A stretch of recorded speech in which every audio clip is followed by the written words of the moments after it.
discussion on the Ministry of Home Affairs.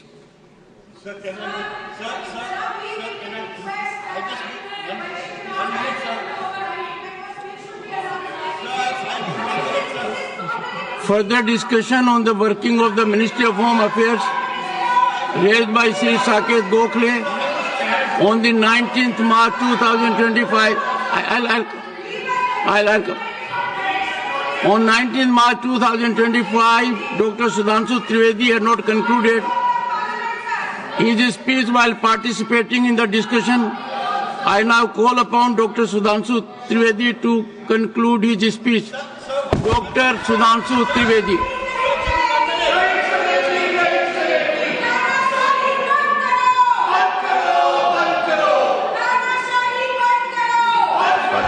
Doctor Sudhanshu Trivedi. माननीय सभापति महोदय, जब मैं उस दिन अपना वक्तव्य दे रहा था तो समाप्त होते समय माननीय गृह मंत्री जी ने आदेश दिया था कि जो संख्या मैंने अप्रॉक्सीमेट बताई थी उसको थोड़ा सुधार कर दे। तो आज मैं बताना चाहता हूं, पिछले लोकसभा में सबसे बड़ी जीत असम की धुबरी सीट पर 10,12,476 वोट से हुई थी और जहां सबसे बड़ा डेमोग्राफिक चेंज हुआ है।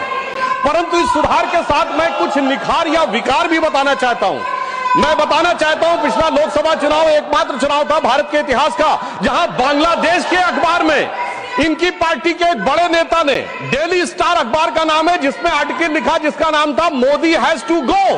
मैं पूछना चाहता हूं कांग्रेस के नेताओं को, बांग्लादेश के अखबार में यह लिखने की आवश्यकता क्यों पड़ी मोदी हैज टू गो, और इसका और जीत का क्या कनेक्शन है, यह मैं प्रबुद्ध सांसदों के विवेक के ऊपर छोड़ता हूं। और मैं दूसरी बात कहना चाहता हूं, ये चिंता सिर्फ हमारी नहीं थी सभापति महोदय। मैं एक वाक्य कोट करना चाहता हूं और वाक्य है, the infiltration has become a disaster now. I have both the Bangladeshi and Indian voter list. This is a very serious matter. I would like to know what would be when it would be discussed in the House. Sir आपको पता है किसने बोला था? ममता बनर्जी 4 अगस्त 2005 इसी भारत की संसद में बोला गया। अब बताइए, तब ये कहते थे और आज ये कर रहे हैं। इसे कहते हैं कि देख तेरे संसार की हालत क्या हो गई भगवान, कितना बदल गया इंसान।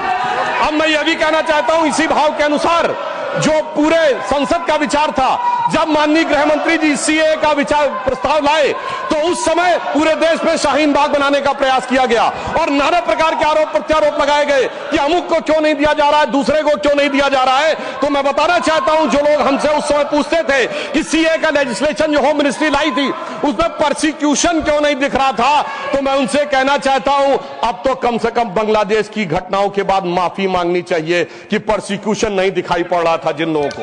उनके लिए मैं अटल जी की कविता की वो पंक्ति कोट करना चाहता हूं कि जिनके लाशों पर पग धरकर आजादी भारत में आई, वो अब तक है खाना बदोश, गम की काली आंधी छाई। हिंदू के नाते उनका दुख कहने में तुम्हें लाज है आती, तो सीमा के उस पार चलो सभ्यता जहां कुचली जाती। मगर अफसोस की बात यह है सभापति जी, जब ये सीमा के पार जाते हैं तो क्राइम अगेंस्ट ह्यूमैनिटी शब्द गाजा के लिए लिखते हैं अपने ट्वीट में, बांग्लादेश के लिए नहीं लिखते हैं। उससे भी साफ समझ में आ जाता है कि सीमा के पार इनकी दृष्टि कहां और किस रूप में आती है। अब मैं यह भी बताना चाहता हूं, जो हमारे साथी ने कहा कि गृह मंत्रालय हस्तक्षेप कर रहा है किसी राज्य में, परंतु मैं बताना चाहता हूं गृह मंत्रालय ने हस्तक्षेप नहीं किया, राज्यों ने हस्तक्षेप किया है। गृह मंत्रालय में नागरिकता को लेकर कानून बनाना केवल केंद्र सरकार का अधिकार है और संबंधित मिनिस्ट्री है गृह मंत्रालय। और जब नागरिकता को लेकर सीए कानून बना तो एक नहीं अनेक राज्य विधानसभाओं ने उसके विरुद्ध प्रस्ताव पारित किया। तो अपने फैक्ट को चेक कर लें, यह गृह मंत्रालय में राज्यों का हस्तक्षेप था, विपक्षी राज्यों का, और इसी के साथ साथ संविधान के लिए भी बहुत बड़े खतरे की बात थी, क्योंकि केंद्र से पारित कानून के विरुद्ध कोई राज्य सरकार नहीं बोल सकती। हाँ, रही बात इसको जो इनके दिल में दर्द है कि एजेंसीज के कारण बहुत से नेता जेल में जा रहे हैं, तो मैं याद दिलाना चाहता हूं सभापति महोदय, जो हमारी सरकार पर आरोप लगाते हैं, तो जब सोनिया जी और राहुल जी पे केस दर्ज हुआ था, अक्टूबर 2013 था, दिल्ली हाईकोर्ट के द्वारा, हमारी सरकार नहीं थी। कनिमोझी ए राजा जी जेल गए थे 2011 में, हमारी सरकार नहीं थी।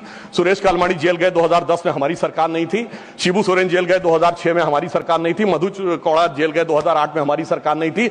मुलायम सिंह मायावती जी पे केस हुए 2004 में, हमारी सरकार नहीं थी। करुणानिधि जी जेल गए 2000 में, लालू यादव जी जेल गए 1997 में, झारखंड मुक्त मोर्चा रिश्वत काट 1994 में, और सर राजीव गांधी जी पे आरोप 87 में और FIR 1990 में। मेरे भाई, हम लोग पढ़ाई की एज से प्रौढ़ावस्था में आ गए, आप लोगों को अंदर बाहर कोर्ट कचहरी का चक्कर काटते देखते हुए और फिर 2014 के बाद की पर्ची हमारे नाम की फाड़ रहे हैं। मुझे लगता है यह बिल्कुल तथ्यों के विपरीत है। ईमानदारी से उनको आत्मावलोकन करने का प्रयास करना चाहिए बजाय कि आरोप लगाने के ऊपर। हाँ, एक बात मैं जरूर कहना चाहता हूं, गृह मंत्रालय ने एक बहुत बड़ा काम इस कार्यकाल में जानते क्या किया? इस देश को वास्तविक रूप में सेकुलर बना दिया, समग्र रूप से सेकुलर बना दिया। सर, वो क्या था? 1976 में जब कॉन्स्टिट्यूशन अमेंडमेंट करके सेकुलर वर्ड जोड़ा गया कॉन्स्टिट्यूशन में, तो कश्मीर की विधानसभा ने उसे एक्सेप्ट नहीं किया था। इसलिए इस देश में एक ही राज्य था जो संवैधानिक दृष्टि से सेकुलर नहीं था। सर, 5 अगस्त 2019 को जब धारा 370 हटी तो यह वास्तविक अर्थों में पूरा देश सेकुलर हो गया। इसके लिए मुझे लगता है गृह मंत्रालय को बधाई दी जानी चाहिए। और एक और मैं बात कहना चाहता हूं सर, अभी विश्व का सबसे बड़ा आयोजन कुंभ मेला हुआ। इसके लिए उत्तर प्रदेश की सरकार की तो प्रशंसा की जा सकती है, इसमें कोई दो राय नहीं है, परंतु यह भी सत्य है सर, इतना बड़ा आयोजन हुआ और किसी प्रकार की कोई अप्रिय घटना, एक दुर्घटनावश होने वाली उस भगदड़ के अलावा क्या कोई गोली चली, कोई पटाखा फूटा, कोई सुरक्षा को लेकर अटैक हुआ? यदि यह नहीं हुआ तो मैं मानता हूं इसके लिए सुरक्षा एजेंसियों की सतर्कता और उसके लिए गृह मंत्रालय की जो सजगता थी वो भी बधाई का पात्र है। और वैसे मैं एक शब्द और कहना चाहूंगा सर, जो कुछ कुंभ मेले में दिखाई पड़ा था उसको कम से कम मैं निगेटिव बात न कह के एक पॉजिटिव बात कहना चाहूंगा। अनेक विदेश से लोग आए, 66 करोड़ लोग आए, लाखों लोग विदेश से आए, 73 देशों के राजनयिक आए, 100 से अधिक लोग आए और वो आकर यहां देखकर क्या चौंक जाते थे सभापति महोदय।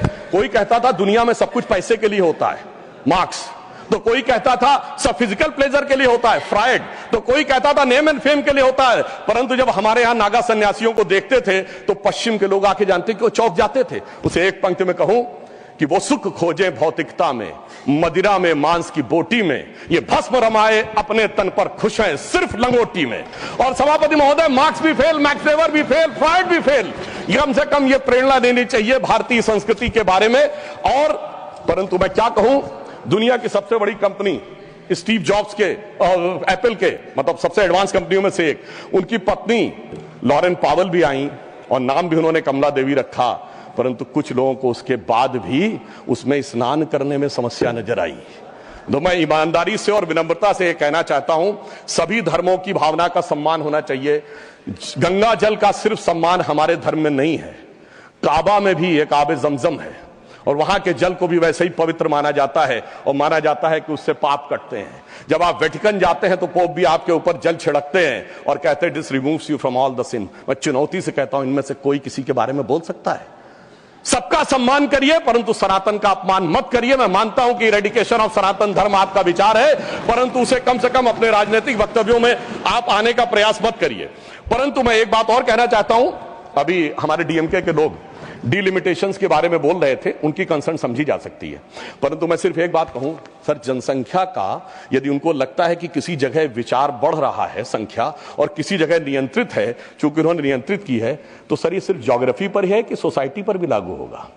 अगर किसी समूह ने, धार्मिक समूह या मजहबी समूह की जनसंख्या बढ़ी है और दूसरे ने नियंत्रित किया है, सर वहां पर तो नहीं चर्चा होनी चाहिए, सिर्फ ज्योग्राफी पे होनी चाहिए, सोसाइटी पे नहीं होनी चाहिए।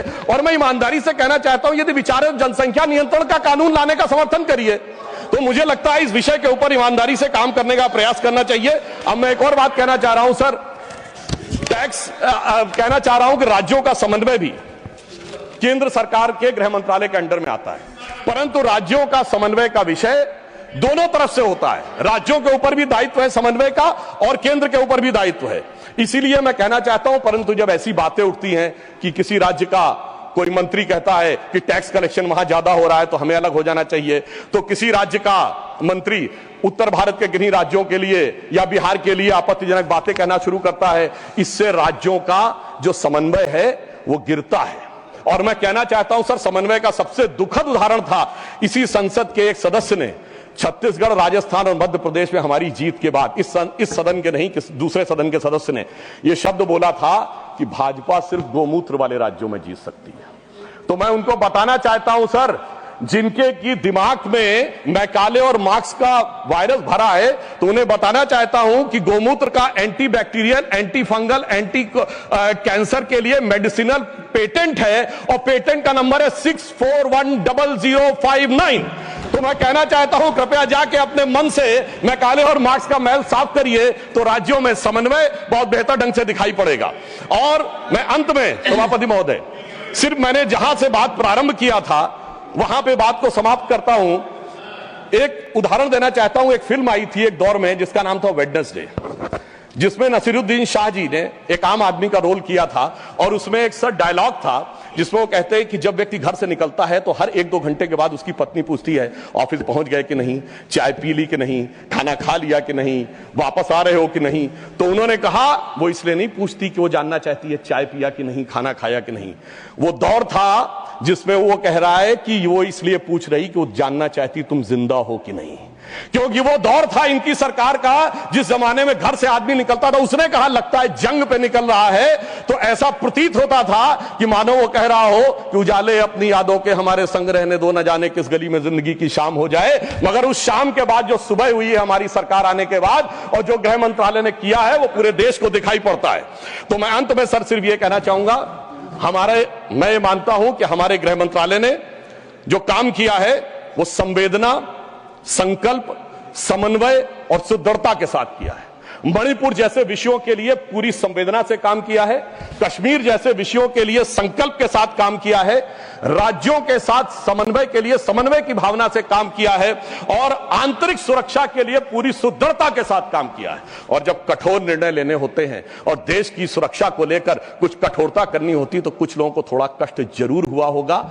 उनके प्रति संवेदना व्यक्त करते हुए मैं कहना चाहूंगा, मगर उनको कहने का हक नहीं है जिनके जमाने में तबाही का मंजर दिखा था। तो मैं माननीय गृह मंत्री जी की तरफ से और अपनी सरकार की तरफ से, माननीय प्रधानमंत्री जी की तरफ से सिर्फ एक पंक्ति कह के बात समाप्त करना चाहूंगा कि चमन को सींचने में पत्तियां कुछ गिर रही होंगी, यही इल्जाम हम पर लग रहा है बेवफाई का, मगर कलियों को जिसने रौंद डाला अपने हाथों से वही दावा करे हैं चमन की रहनुमाई का।